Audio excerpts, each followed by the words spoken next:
8 సౌభాగ్య స్థానాలు ఉన్నాయి. ఆ 8 సౌభాగ్య స్థానాల్ని పొరపాటున కూడా కాలుతో తొక్కడం కానీ, కాలు తగలడం కానీ, నోటితో నింద చేయడం కానీ, విమర్శించడం కానీ, తక్కువ చేసి మాట్లాడడం కానీ చేస్తే అటువంటి వారు ఉత్తర జన్మల యందు అమ్మవారి యొక్క అనుగ్రహాన్ని కోల్పోతారు. మొట్టమొదటిది తాడి చెట్టు, రెండవది చెరకు. అందుకే అమ్మవారి చెరుకు పట్టుకుంటుంది.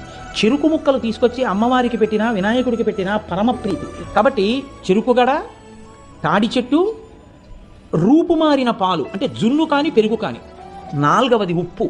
ఉప్పుని ఎన్నడూ నింద చేయడం కానీ ఉప్పుని తిట్టడం కానీ చేయకూడదు. నాలుగవది ఉప్పు. ఐదవది అనుములు. ఆరవది ఎర్రటి రంగులో ఉండేటటువంటి పువ్వులు. ఇంకొక 2 స్థానాలు కూడా ఉన్నాయి, జీలకర్ర. ఎనిమిదవది ధనియాలు.